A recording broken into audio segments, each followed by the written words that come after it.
Miles Dewey Davis III was an American jazz musician, trumpeter, bandleader, and composer. Widely considered one of the most influential musicians of the 20th century, Miles Davis was, together with his musical groups, at the forefront of several major developments in jazz music, including bebop, cool jazz, hard bop, modal jazz, and jazz fusion. In 2006, Davis was inducted into the Rock and Roll Hall of Fame, which recognized him as one of the key figures in the history of jazz.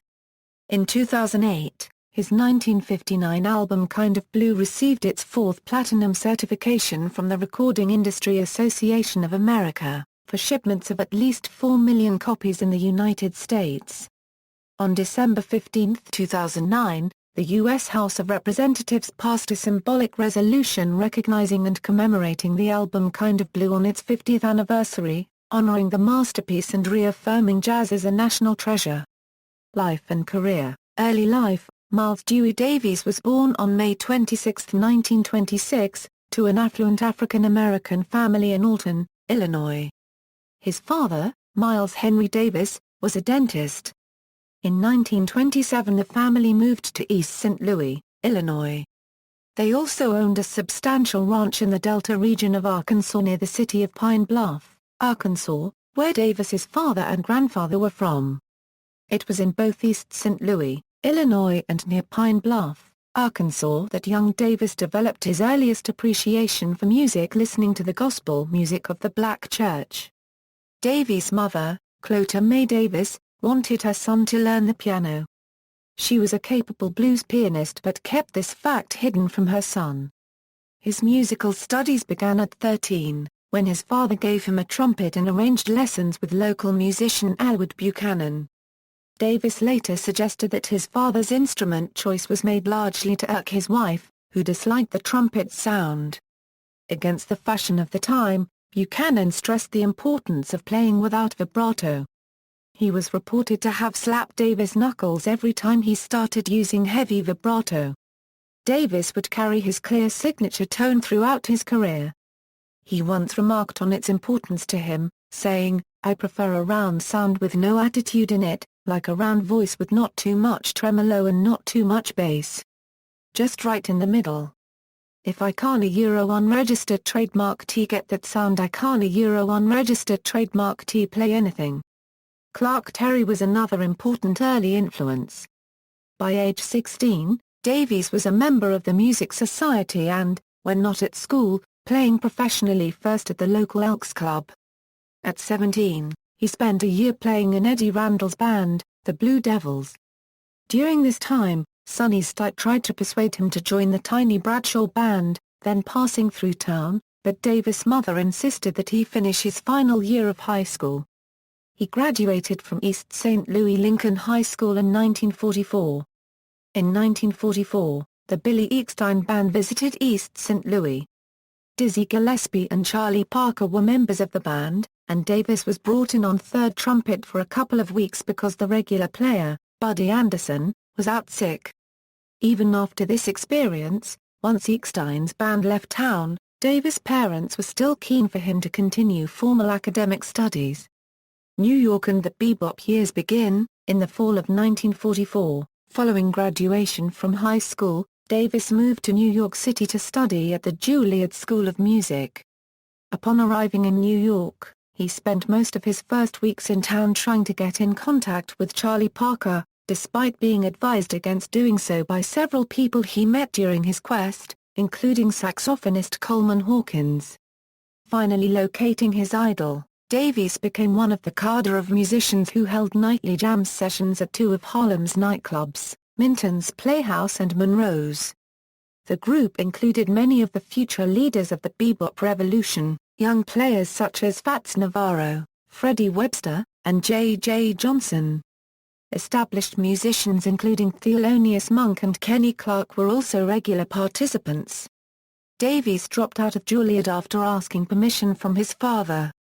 In his autobiography, Davis criticized the Juilliard classes for centering too much on the classical European and white repertoire. However, he also acknowledged that, in addition to greatly improving his trumpet playing technique, Juliet helped give him a grounding in music theory that would prove valuable in later years. Davis began playing professionally, performing in several 52nd Street clubs with Coleman Hawkins and Eddie Lockjaw Davis. In 1945, he entered a recording studio for the first time, as a member of Herbie Fields's group. This was the first of many recordings Davis contributed to in this period, mostly as a sideman. He finally got the chance to record as a leader in 1946, with an occasional group called the Miles Davis Sextet plus Earl Coleman and Anne Hathaway. One of the rare occasions when Davis, by then a member of the groundbreaking Charlie Parker Quintet, can be heard accompanying singers. In these early years, recording sessions where Davis was the leader were the exception rather than the rule. His next date as leader would not come until 1947. Around 1945, Dizzy Gillespie parted ways with Parker, and Davis was hired as Gillespie's replacement in his quintet, which also featured Max Roach on drums, Al Haig on piano, and Curly Russell on bass. With Parker's quintet, Davis went into the studio several times, already showing hints of the style he would become known for. On an oft-quoted take of Parker's signature song, Now's the Time, Davis takes a melodic solo, whose bebop-like quality anticipates the cool jazz period that followed. The Parker Quintet also toured widely. During a stop in Los Angeles, Parker had a nervous breakdown that landed him in the Camarillo State Mental Hospital for several months, and Davis found himself stranded. He roomed and collaborated for some time with bassist Charles Mingus, before getting a job on Billy Eckstine's California tour, which eventually brought him back to New York. In 1948, Parker returned to New York, and Davis rejoined his group. The relationships within the quintet, however, were growing tense. Parker's erratic behavior and artistic choices became sources of friction. In December 1948, disputes over money began to strain their relationship even further. Davis finally left the group following a confrontation with Parker at the Royal Roost. For Davis, his departure from Parker's group marked the beginning of a period when he worked mainly as a freelancer and sideman in some of the most important combos on the New York jazz scene. Birth of the Cool. In 1948, Davis grew close to the Canadian composer and arranger Gil Evans. Evans' basement apartment had become the meeting place for several young musicians and composers such as Davis, Roach, pianist John Lewis, and baritone sax player Jerry Mulligan, who were unhappy with the increasingly virtuoso instrumental techniques that dominated the bebop scene. Evans had been the arranger for the Claude Thornhill Orchestra, and it was the sound of this group, as well as Duke Ellington's Example, that suggested the creation of an unusual lineup, a nonet including a French horn and a tuba. Davis took an active role in the project, so much so that it soon became his project. The objective was to achieve a sound similar to the human voice, through carefully arranged compositions and by emphasizing a relaxed, melodic approach to the improvisations. The nonet debuted in the summer of 1948, with a 2-week engagement at the Royal Roost. The sign announcing the performance gave a surprising prominence to the role of the arrangers, Miles Davis nonet. Arrangements by Gilbert Evans, John Lewis and Jerry Mulligan. It was, in fact, so unusual that Davis had to persuade the Roost's manager, Ralph Watkins, to word the sign this way. He prevailed only with the help of Monty Kaye, the club's artistic director.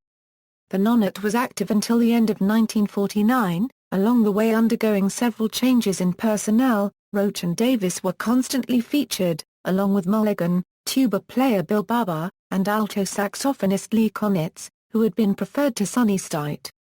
Over the months, John Lewis alternated with Al Haig on piano, Mike Zorin with Kai Winding on trombone, Junior Collins with Sandy Siegelstein and Gunter Schuller on French horn, and Al McKibben with Joe Shulman on bass. Singer Kenny Hoggard was added for one track during the recording. The presence of white musicians in the group angered some black jazz players, many of whom were unemployed at the time, but Davis rebuffed their criticisms. A contract with Capitol Records granted the nonet several recording sessions between January 1949 and April 1950. The material they recorded was released in 1956 on an album whose title, Birth of the Cool, gave its name to the cool jazz movement that developed at the same time and partly shared the musical direction begun by Davis Group. For his part, Davis was fully aware of the importance of the project, which he pursued to the point of turning down a job with Duke Ellington's orchestra.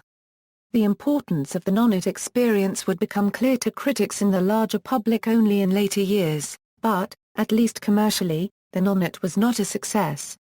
The liner notes of the first recordings of the Davis Quintet for Columbia Records call it one of the most spectacular failures of the jazz club scene. This was bitterly noted by Davis, who claimed the invention of the cool style and resented the success that was later enjoyed in large part because of the media's attention by white cool jazz musicians. This experience also marked the beginning of the lifelong friendship between Davis and Gil Evans, an alliance that would bear important results in the years to follow. Hard bop and the blue period, the first half of the 1950s was, for Davis, a period of great personal difficulty. At the end of 1949, he went on tour in Paris with a group including Tad Dameron, Kenny Clarke, and James Moody. Davies was fascinated by Paris and its cultural environment, where black jazz musicians, and African Americans in general, often felt better respected than they did in their homeland. While in Paris, Davies began a relationship with French actress and singer Juliette Gras Copyright Co. Many of his new and old friends tried to persuade him to stay in France, but Davis decided to return to New York. Back in the States, he began to feel deeply depressed. He attributes the depression to his separation from Gras Copyright Co., his feeling underappreciated by the critiques and to the unraveling of his liaison with a former St. Louis schoolmate who lived with him in New York, with whom he had 2 children. Davies blames these factors for the heroin habit that deeply affected him for the next 4 years. During this period, Davies supported his habit partly with his music and partly by living the life of a hustler. By 1953, his drug addiction began to impair his playing ability. Heroin had killed some of his friends. He had been arrested for drug possession while on tour in Los Angeles, and his drug habit became public in a downbeat interview of Cab Calloway. Realizing his precarious condition, Davis tried several times to end his drug addiction, finally succeeding in 1954 after returning to his father's home in St. Louis for several months and locking himself in a room until he had gone through a painful withdrawal. During this period, he avoided New York and played mostly in Detroit and other Midwestern towns, where drugs were then harder to come by.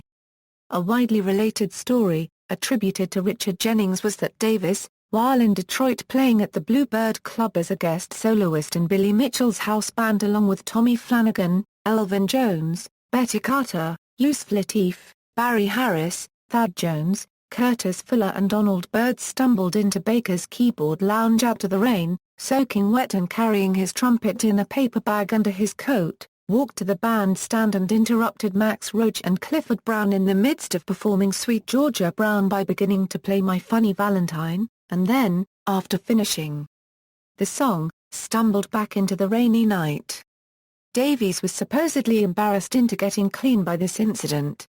In his autobiography, Davies disputed this account, stating that Roach had requested that Davis play with him that night, and that the details of the incident, such as carrying his horn in a paper bag and interrupting Roach and Brown, were fictional and that his decision to quit heroin was unrelated to the incident. Despite all the personal turmoil, the 1950–54 period was actually quite fruitful for Davis artistically.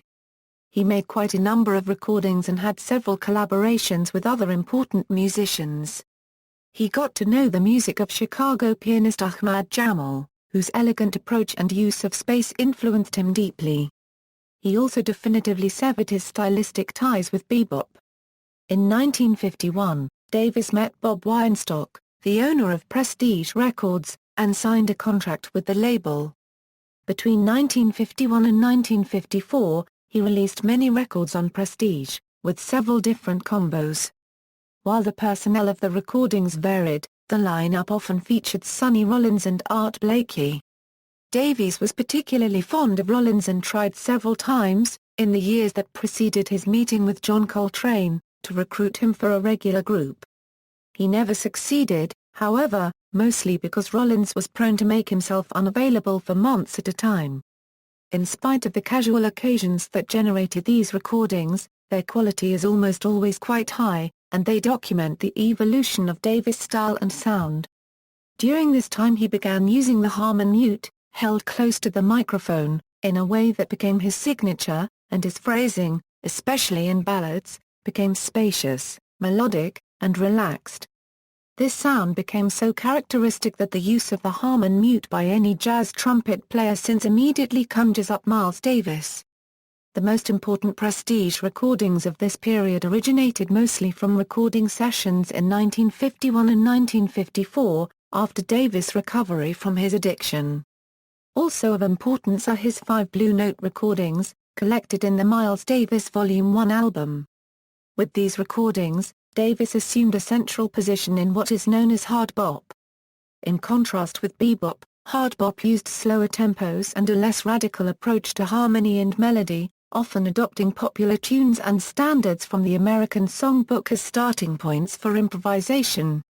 Hard bop also distanced itself from cool jazz by virtue of a harder beat and by its constant reference to the blues, both in its traditional form and in the form made popular by rhythm and blues. A few critics go as far as to call Walk-In the album that created hard bop, but the point is debatable, given the number of musicians who were working along similar lines at the same time. In this period, Davis gained a reputation for being distant, cold, and withdrawn, and for having a quick temper. Factors that contributed to this reputation included his contempt for the critics and specialized press, and some well-publicized confrontations with the public and with fellow musicians. A near-fight with Thelonious Monk during the recording of Bag's Groove, received wide exposure in the specialized press. Davis had an operation to remove polyps from his larynx in October 1955. Even though he was not supposed to speak at all for 10 days, he had an argument with somebody and raised his voice. This outburst damaged his vocal cords forever, giving him the characteristic raspy voice that came to be associated with him. In February or March 1956, that I had my first throat operation and had to disband the group while recovering. During the course of the conversation I raised my voice to make a point and F'd up my voice. I wasn't even supposed to talk for at least 10 days, and here I was not only talking, but talking loudly. After that incident my voice had this whisper that has been with me ever since. The nocturnal quality of Davis' playing and his somber reputation, along with his whispering voice, earned him the lasting moniker of Prince of Darkness, adding a patina of mystery to his public persona.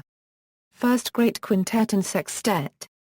Back in New York and in better health, in 1955 Davis attended the Newport Jazz Festival, where his performance was greatly admired and prompted the critics to hail the return of Miles Davis.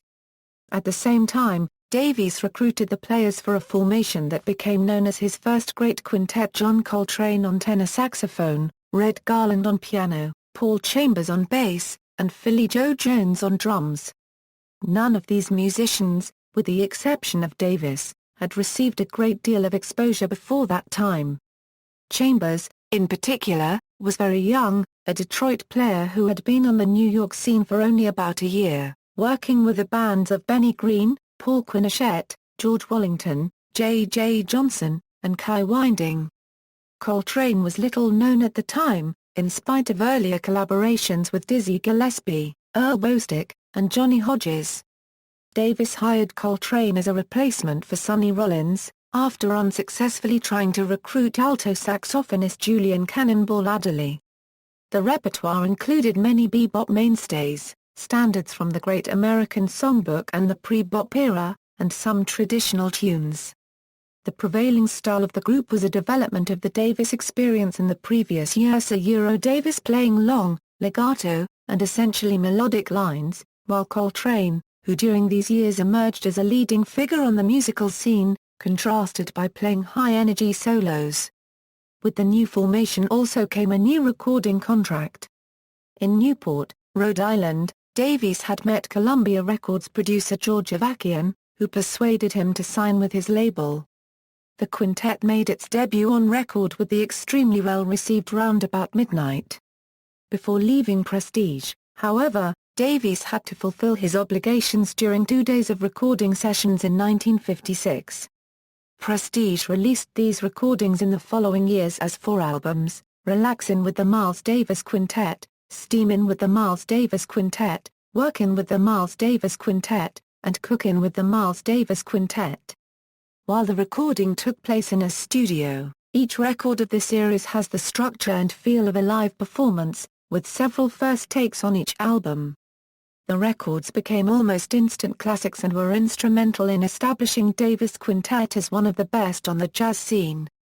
The quintet was disbanded for the first time in 1957, following a series of personal problems that Davis blames on the drug addiction of the other musicians. Davis played some gigs at the Café Bohemia with a short-lived formation that included Sonny Rollins and drummer Art Taylor, and then traveled to France, where he recorded the score to Louis Malle's film Ascenseur pour la copyright Chafford. With the aid of French session musicians Barney Willan, Pierre Michelot, and Rena copyright Etridger, and expatriate American drummer Kenny Clarke, he recorded the entire soundtrack with an innovative procedure, without relying on written material, starting from sparse indication of the harmony and a general feel of a given piece. The group played by watching the movie on a screen in front of them and improvising. A performance of the ballet's Africans from Guinea in 1958 sparked Davis's interest in modal music. This music, featuring the kalimba, stayed for long periods of time on a single chord, weaving in and out of consonance and dissonance. It was a very new concept in jazz at the time, then dominated by the chord change-based music of bebop. Returning to New York in 1958, Davies successfully recruited Cannonball Adderley for his standing group. Coltrane, who in the meantime had freed himself from his drug habits, was available after a highly fruitful experience with Thelonious Monk and was hired back, as was Philly Joe Jones. With the quintet reformed as a sextet, Davies recorded Milestones, an album anticipating the new directions he was preparing to give to his music. Almost immediately after the recording of Milestones, Davis fired Garland and, shortly afterward, Jones, again for behavioral problems. He replaced them with Bill Evans, a young white pianist with a strong classical background, and drummer Jimmy Cobb.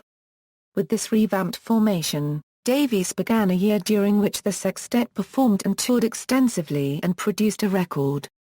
Evans had a unique, impressionistic approach to the piano, and his musical ideas had a strong influence on Davis. But after only 8 months on the road with the group, he was burned out and left. He was soon replaced by Wynton Kelly, a player who brought to the sextet a swinging, bluesy approach that contrasted with Evans' more delicate playing.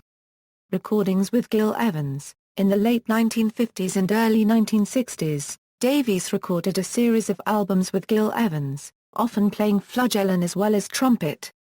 The first, Miles Ahead, showcased his playing with a jazz big band and a horn section arranged by Evans.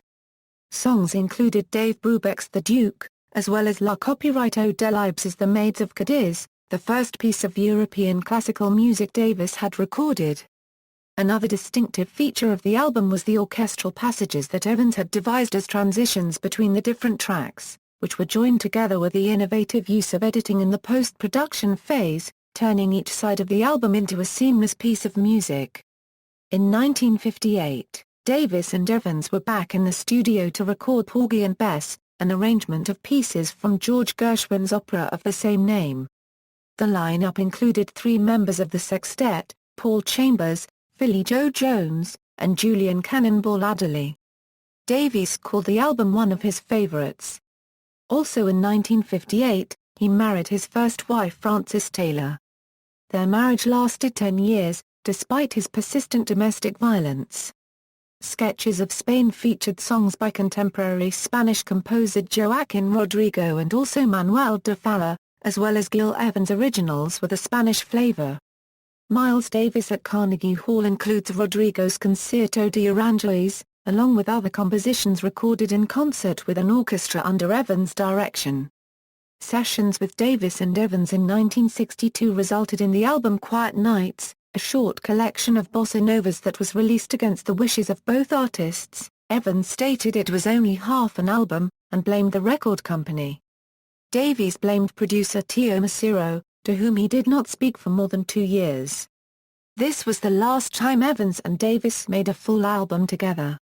Despite the professional separation, however, Davies noted later that "my best friend is Gil Evans." Kind of Blue. In March and April 1959, Davis re-entered the studio with his working sextet to record what is widely considered his magnum opus, Kind of Blue.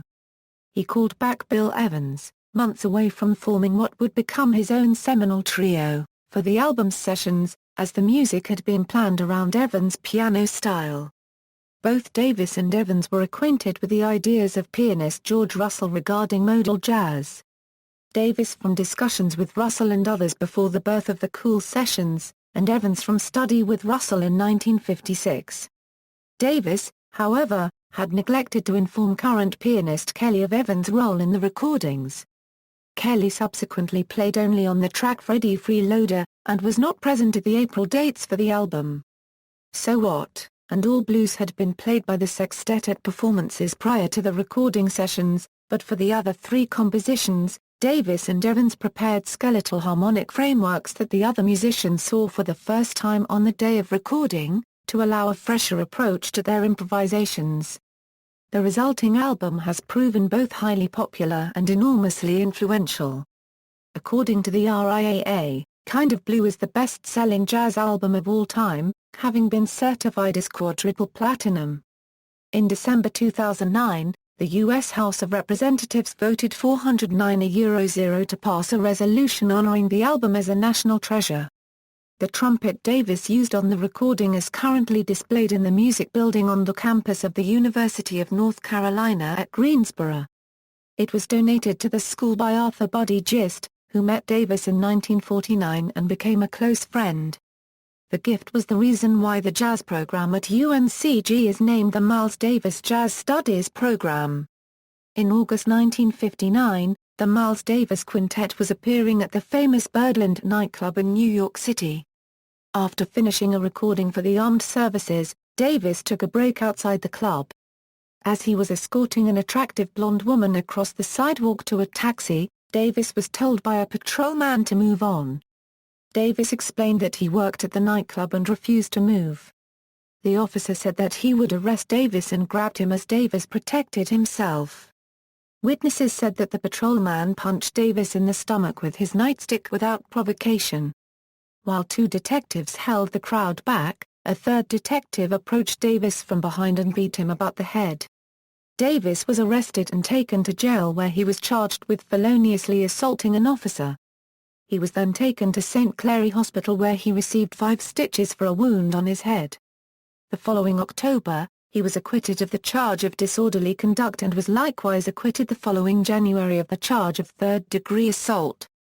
Davis tried to pursue the case by bringing a suit against the New York City Police Department, but eventually dropped the proceedings in a plea bargain so he could recover his suspended cabaret card. Entertainers awaiting trial were automatically deprived of their cards and returned to work in New York clubs. In his autobiography, Davies stated that the incident changed my whole life and whole attitude again, made me feel bitter and cynical again when I was starting to feel good about the things that had changed in this country. Davies persuaded Coltrane to play with the group on one final European tour in the spring of 1960. Coltrane then departed to form his classic quartet, although he returned for some of the tracks on Davis' 1961 album Someday My Prince Will Come.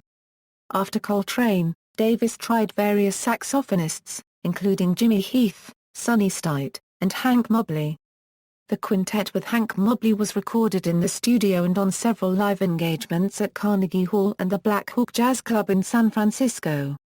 Stitt's playing with the group is found on a recording made in Olympia, Paris and the Live in Stockholm album. In 1963, Davis' longtime rhythm section of Kelly, Chambers, and Cobb departed. He quickly got to work putting together a new group, including tenor saxophonist George Coleman and bassist Ron Carter. Davis, Coleman, Carter and a few other musicians recorded half the tracks for an album in the spring of 1963. A few weeks later, 17-year-old drummer Tony Williams and pianist Herbie Hancock joined the group, and soon afterward Davis, Coleman, and the new rhythm section recorded the rest of Seven Steps to Heaven. The rhythm players melded together quickly as a section and with the horns. The group's rapid evolution can be traced through the Seven Steps to Heaven album, in Europe, My Funny Valentine, and Four and More. The quintet played essentially the same repertoire of bebop tunes and standards that earlier Davis bands had played, but they tackled them with increasing structural and rhythmic freedom and, in the case of the up-tempo material, breakneck speed. Coleman left in the spring of 1964, to be replaced by avant-garde saxophonist Sam Rivers, on the suggestion of Tony Williams. Rivers remained in the group only briefly, but was recorded live with the quintet in Japan. This configuration can be heard on Miles in Tokyo. By the end of the summer, Davies had persuaded Wayne Shorter to leave Art Blakey's Jazz Messengers and join the quintet. Shorter became the group's principal composer, and some of his compositions of this era have become standards. While on tour in Europe, the group quickly made their first official recording, Miles in Berlin. On returning to the United States later that year, ever the musical entrepreneur, Davis was instrumental in getting the Byrds signed to Columbia Records.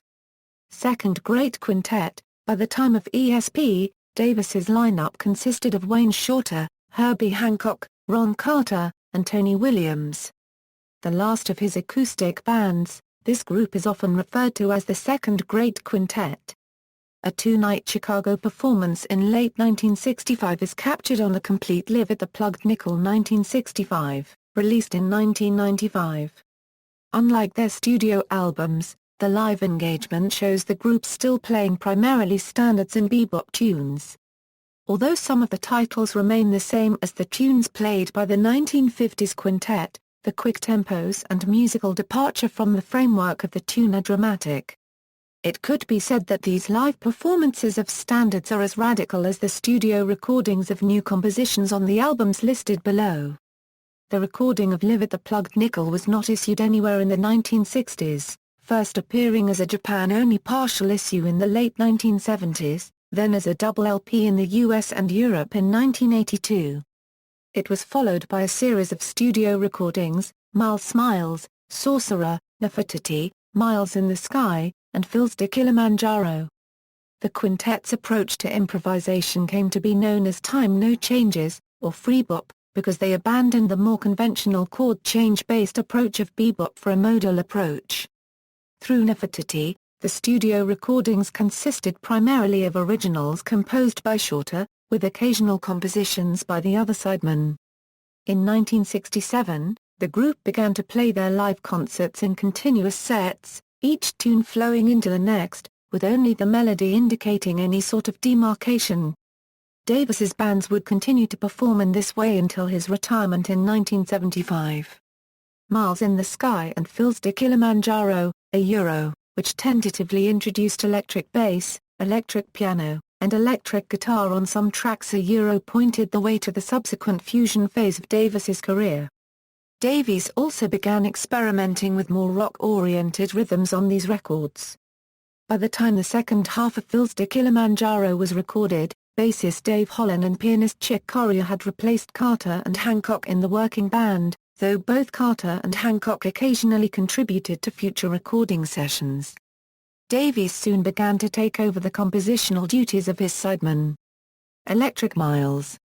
Davis's influences included 1960s acid rock and funk artists such as Sly and the Family Stone, James Brown, and Jimi Hendrix, many of whom he met through Betty Maybury, a young model and songwriter Davis married in September 1968 and divorced a year later.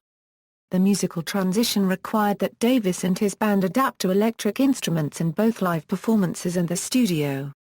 By the time In a Silent Way had been recorded in February 1969, Davies had augmented his quintet with additional players.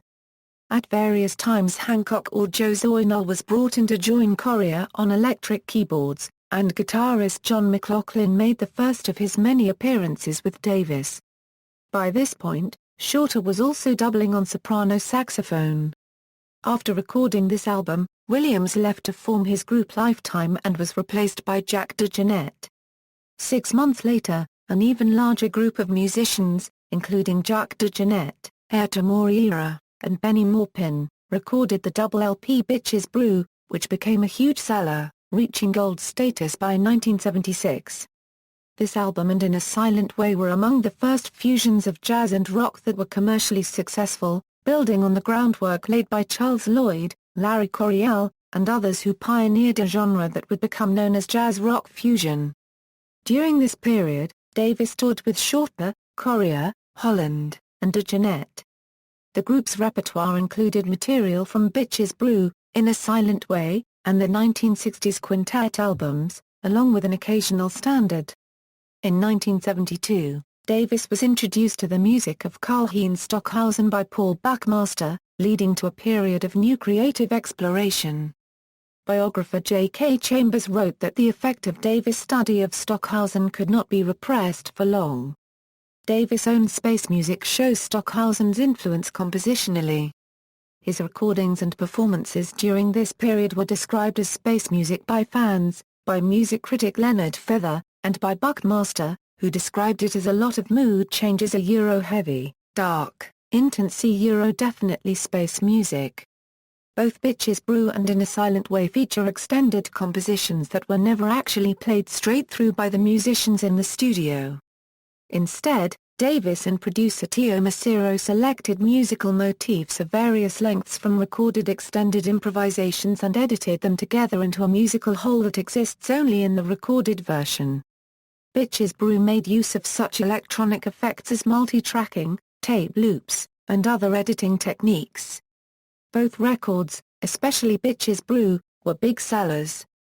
Starting with Bitches Brew, Davis's albums began to often feature cover art much more in line with psychedelic art or Black Power movements than that of his earlier albums. He took significant cuts in his usual performing fees in order to open for rock groups like the Steve Miller Band, Grateful Dead, Neil Young, and Santana. Several live albums were recorded during the early 1970s at these performances. Live at the Fillmore East, March 7, 1970, It's About That Time, Black Beauty, and Miles Davis at Fillmore, Live at the Fillmore East. By the time of Live Evil in December 1970, Davis's ensemble had transformed into a much more funk-oriented group. Davis began experimenting with wah-wah effects on his horn. The ensemble with Gary Bartz, Keith Jarrett, and Michael Henderson, often referred to as the Cellar Door Band, never recorded in the studio, but is documented in the 6-CD box set The Cellar Door Sessions, which was recorded over 4 nights in December 1970. In 1970, Davis contributed extensively to the soundtrack of a documentary about the African-American boxer heavyweight champion Jack Johnson. Himself a devotee of boxing, Davis drew parallels between Johnson, whose career had been defined by the fruitless search for a great white hope to dethrone him, and Davis's own career, in which he felt the musical establishment of the time had prevented him from receiving the acclaim and rewards that were due him. The resulting album, 1971's Jack Johnson, contained 2 long pieces that featured musicians including guitarists John McLaughlin and Sonny Sharrock, Herbie Hancock on a Farfisa organ, and drummer Billy Cobham. McLaughlin and Cobham went on to become founding members of the Mahavishnu Orchestra in 1971.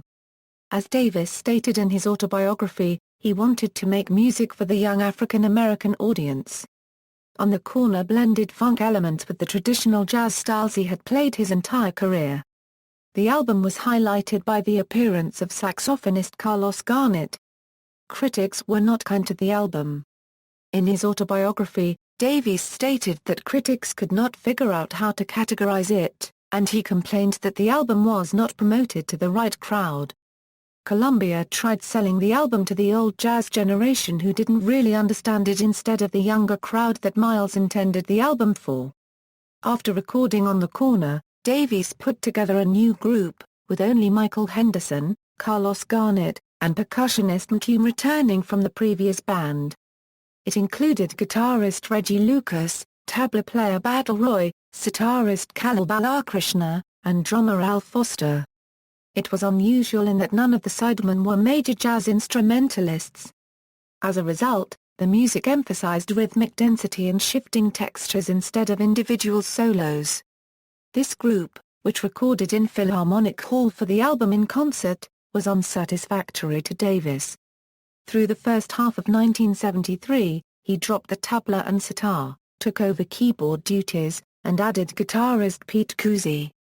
The Davies-Lucas McCune Foster ensemble would remain virtually intact over the next 2 years. Initially, Dave Liebman played saxophones and flute with a band. In 1974, he was replaced by Sonny Fortune. Big Fun was a double album containing 4 long improvisations, recorded between 1969 and 1972. Similarly, Get Up With It collected recordings from the previous 5 years. Get Up With It included He Loved Him Madly, a tribute to Duke Ellington, as well as one of Davis's most lauded pieces from this era, Calypso Frelimo. It was his last studio album of the 1970s. In 1974 and 1975, Columbia recorded 3 double LP live Davis albums, Dark Magus, Agata, and Pangaea. Dark Magus captures a 1974 New York concert. The latter 2 are recordings of consecutive concerts from the same February 1975 day in Osaka. At the time, only Agata was available in the U.S. Pangaea and Dark Magus were initially released only by CBS Sony Japan. All 3 feature at least 2 electric guitarists, electric bass, drums, reeds, and Davis on electric trumpet and organ. These albums were the last he recorded for 5 years. Davies was troubled by osteoarthritis, sickle cell anemia, depression, bursitis, ulcers, and a renewed dependence on alcohol and drugs, and his performances were routinely panned by critics throughout late 1974 and early 1975. By the time the group reached Japan in February 1975, Davis was nearing a physical breakdown and required copious amounts of alcohol and narcotics to make it through his engagements. Nonetheless, as noted by Richard Cook and Brian Morton, during these concerts his trumpet playing is of the highest and most adventurous order. After a Newport Jazz Festival performance at Avery Fisher Hall in New York on July 1, 1975, Davies withdrew almost completely from the public eye for 6 years. As Gil Evans said, his organism is tired. And after all the music he's contributed for 35 years, he needs a rest. In his memoirs, Davis is characteristically candid about his wayward mental state during this period, describing himself as a hermit, his house as a wreck, and detailing his drug and sex addictions. In 1976, Rolling Stone reported rumors of his imminent demise. Although he stopped practicing trumpet on a regular basis, Davis continued to compose intermittently and made 3 attempts at recording during his exile from performing. These sessions bore little fruit and remain unreleased. In 1979, he placed in the yearly top 10 trumpeter poll of Downbeat. Columbia continued to issue compilation albums and records of unreleased vault material to fulfill contractual obligations. During his period of inactivity, Davies saw the fusion music that he had spearheaded over the past decade enter into the mainstream. When he emerged from retirement, Davis's musical descendants would be in the realm of new wave rock, and in particular the styling of Prince. Later years and death. By 1979, Davis had rekindled his relationship with actress Cicely Tyson. With Tyson, Davis would overcome his cocaine addiction and regain his enthusiasm for music. As he had not played trumpet for the better part of 3 years, regaining his famed embouchure proved particularly arduous. While recording The Man with the Horn, Davis played mostly wah with a younger, larger band. The initial large band was eventually abandoned in favor of a smaller combo featuring saxophonist Bill Evans, and bass player Marcus Miller, both of whom would be among Davis's most regular collaborators throughout the decade. He married Tyson in 1981. They were divorced in 1988. The Man with the Horn was finally released in 1981 and received a poor critical reception despite selling fairly well.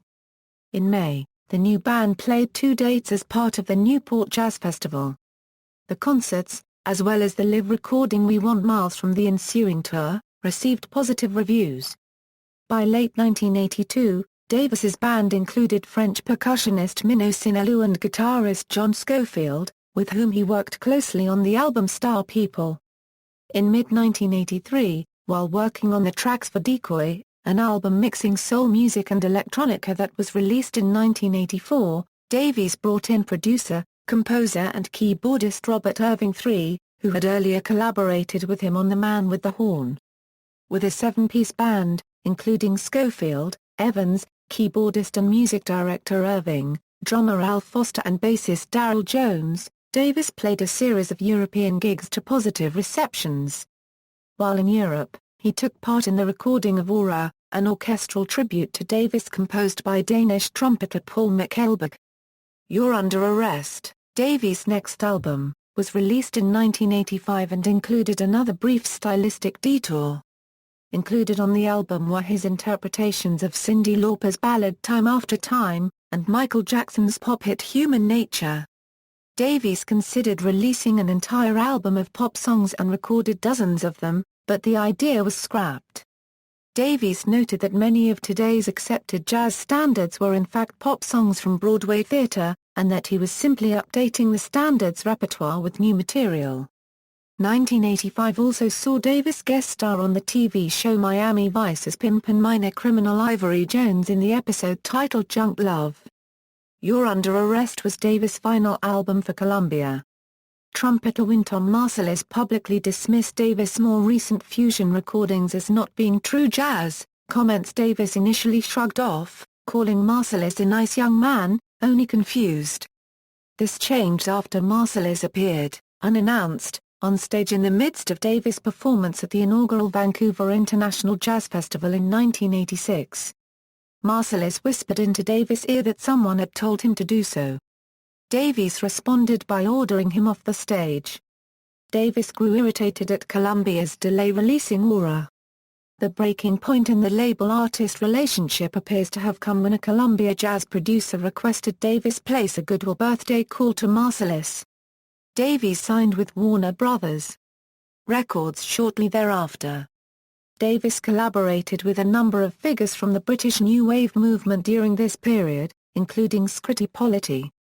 At the invitation of producer Bill Lauswell, Davies recorded some trumpet parts during sessions for Public Image Limited's album, according to Public Image's John Lydon in the liner notes of their Plastic box set. In Lydon's words, however, strangely enough, we didn't use his contributions. Having first taken part in the Artists United Against Apartheid recording, Davies signed with Warner Brothers Records and reunited with Marcus Miller. The resulting record, Tutu, was his first to use modern studio tools Euro-programmed synthesizers, samples and drum loops Euro to create an entirely new setting for his playing. Ecstatically reviewed on its release, the album would frequently be described as the modern counterpart of Sketches of Spain and won a Grammy in 1987. He followed Tutu with A Mandler, another collaboration with Miller and George Duke, plus the soundtracks to 4 movies, Street Smart, Siesta, The Hot Spot, and Dingo. He continued to tour with a band of constantly rotating personnel and a critical stock at a level higher than it had been for 15 years. His last recordings, both released posthumously, were the hip-hop-influenced studio album Do Bop and Miles and Quincy Live at Monterey, a collaboration with Quincy Jones for the 1991 Monterey Jazz Festival. For the first time in 3 decades, Davies returned to the songs arranged by Gil Evans on such 1950s albums as Miles Ahead, Porgy and Bess and Sketches of Spain. This album was also the last album recorded by Davies. It left a lot of people who had been disappointed with his newer, more experimental works happy that he had ended his career on such way. In 1988 he had a small part as a street musician in the film Scrooged, starring Bill Murray. In 1989, Davies was interviewed on 60 Minutes by Harry Reasoner. Davies received the Grammy Lifetime Achievement Award in 1990. In early 1991, he appeared in the Rolf de Heer film Dingo as a jazz musician. In the film's opening sequence, Davies and his band unexpectedly land on a remote airstrip in the Australian outback and proceed to perform for the surprised locals. The performance was one of Davies's last on film and one of the first released after his death in September. During the last years of Miles Davis's life, there were rumors that he had AIDS, something that he and his manager Peter Schwakat vehemently denied. According to Quincy Troop, by that time Davis was taking azidotimidine, a type of antiretroviral drug used for the treatment of HIV/AIDS. Davis died on September 28, 1991, from the combined effects of a stroke, pneumonia and respiratory failure in Santa Monica, California, at the age of 65. He is buried in Woodlawn Cemetery in the Bronx. Views on his earlier work. Late in his life, from the Electric period onwards, Davis repeatedly explained his reasons for not wishing to perform his earlier works, such as Birth of the Cool or Kind of Blue. In Davis' view, remaining stylistically static was the wrong option. He commented, "So what, or Kind of Blue, they were done in that era, the right hour, the right day, and it happened. It's over. What I used to play with Bill Evans, all those different modes, and substitute chords, we had the energy then and we liked it. But I have no feel for it anymore, it's more like warmed over turkey." When Shirley Horn insisted in 1990 that Miles reconsider playing the ballads and modal tunes of his Kind of Blue period, he demurred. "Nah, it hurts my lip," was the reason he gave. Other musicians regretted Davis's change of style, for example, Bill Evans, who was instrumental in creating Kind of Blue, said, "I would like to hear more of the consummate melodic master, but I feel that big business and his record company have had a corrupting influence on his material." The rock and pop thing certainly draws a wider audience. It happens more and more these days, that unqualified people with executive positions try to tell musicians what is good and what is bad music. Legacy and influence. Miles Davis is regarded as one of the most innovative, influential and respected figures in the history of music. He has been described as a Euro-eon of the great innovators and jazzer Euro. The Rolling Stone Encyclopedia of Rock and Roll noted Miles Davis played a crucial and inevitably controversial role in every major development in jazz since the mid-40s, and no other jazz musician has had so profound an effect on rock. Miles Davis was the most widely recognized jazz musician of his era, an outspoken social critic and an arbiter of style Euro in attitude and fashion Euro as well as music. His album Kind of Blue is the best-selling album in the history of jazz music. On November 5, 2009, Representative John Conyers of Michigan sponsored a measure in the United States House of Representatives to recognize and commemorate the album on its 50th anniversary. The measure also affirms jazz as a national treasure and encourages the United States government to preserve and advance the art form of jazz music. It passed, unanimously, with a vote of 409-0 on December 15, 2009. As an innovative bandleader and composer, Miles Davis has influenced many notable musicians and bands from diverse genres. Many well-known musicians rose to prominence as members of Davis's ensembles, including saxophonists Jerry Mulligan, John Coltrane, Cannonball Adderley, George Coleman, Wayne Shorter, Dave Liebman, Branford Marsalis and Kenny Garrett. Trombonist J.J. Johnson. Pianists Horace Silver, Red Garland, Wynton Kelly, Bill Evans, Herbie Hancock, Joe Zawinul, Chick Corea, Keith Jarrett and Carrie Akaji. Guitarists John McLaughlin, Pete Cousy, John Schofield and Mike Stern. Bassists Paul Chambers, Ron Carter, Dave Holland, Marcus Miller and Darryl Jones. And drummers Elvin Jones, Philly Joe Jones, Jimmy Cobb, Tony Williams, Billy Cobham, Jack DeJohnette, and Al Foster. Miles' influence on the people who played with him has been described by music writer and author Christopher Smith as follows.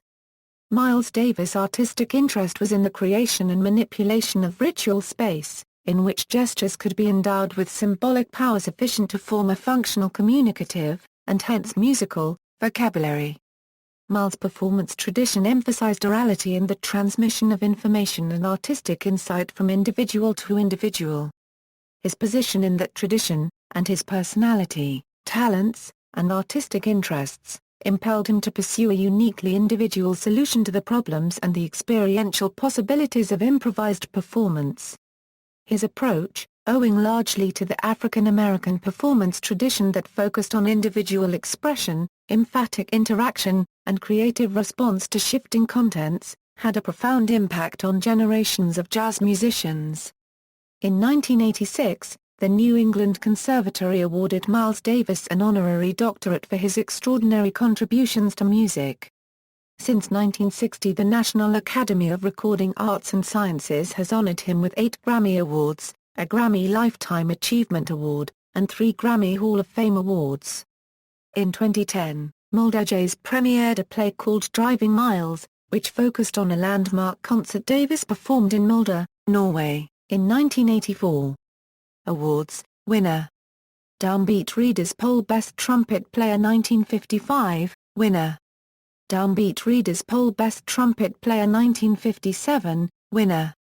Downbeat Readers Poll Best Trumpet Player 1961, Grammy Award for Best Jazz Composition of More Than 5 Minutes Duration for Sketches of Spain, Grammy Award for Best Jazz Performance, Large Group or Soloist with Large Group for Bitches Brew, Grammy Award for Best Jazz Instrumental Performance, Soloist for We Want Miles, Sonning Award for Lifetime Achievement in Music, Doctor of Music, Honoris Causa, Grammy Award for Best Jazz Instrumental Performance, Soloist for Tutu, Grammy Award for Best Jazz Instrumental Performance, Soloist for Aura, Grammy Award for Best Jazz Instrumental Performance, Big Band for Aura, Grammy Lifetime Achievement Awards Street Louis Walk of Fame, Australian Film Institute Award for Best Original Music Score for Dingo, shared with Michel Legrand, Knight of the Legion of Honor, Grammy Award for Best R&B Instrumental Performance for Bebop, Grammy Award for Best Large Jazz Ensemble Performance for Miles and Quincy Live at Monterey,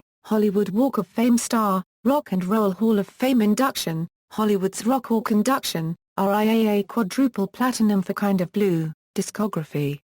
Filmography, only one song is composed by Miles Davis in cooperation with Marcus Miller. B soundtrack is composed by Miles Davis in cooperation with Michel Legrand. Notes and references. Bibliography, Cook, Richard. It's About That Time, Miles Davis on and off record. Oxford University Press. ISBN 978-0-19-532266-8, Cook, Richard, and Brian Morton. Entry Miles Davis in Penguin Guide to Jazz, Penguin, ISBN 0-14-017949-6. Davis, Miles and Troop, Quincy. Miles, The Autobiography. Simon & Schuster. ISBN A0-671-63504-2. Kahn, Ashley. Kind of Blue, The Making of the Miles Davis Masterpiece. Da Capo Press. ISBN A0306810670. Mandel, Howard. Miles, Ornette, Cecil, Jazz Beyond Jazz. Routledge. ISBN 0-415-96714-7. Tingen, Paul. Miles Beyond, The Electric Explorations of Miles Davis, 1967–1991. Billboard Books. ISBN A0823083462. Further reading, Cole, George. The Last Miles, The Music of Miles Davis 1980–1991. ISBN 1-904768-18-0. Christgau, Robert. Miles Davis's 70s, The Excitement. The Terror. The Village Voicer, external links, official website, Miles Davisa official Sony Music website, Miles Davis at DMOZ, Miles Davis at AllMusic, Miles Davis discography at Discogs, Miles Davis collected news and commentary at The New York Times, Miles Davis collected news and commentary at The Guardian, works by or about Miles Davis in libraries, Miles Davis at the Rock and Roll Hall of Fame, Miles Davis at Find a Grave, discography.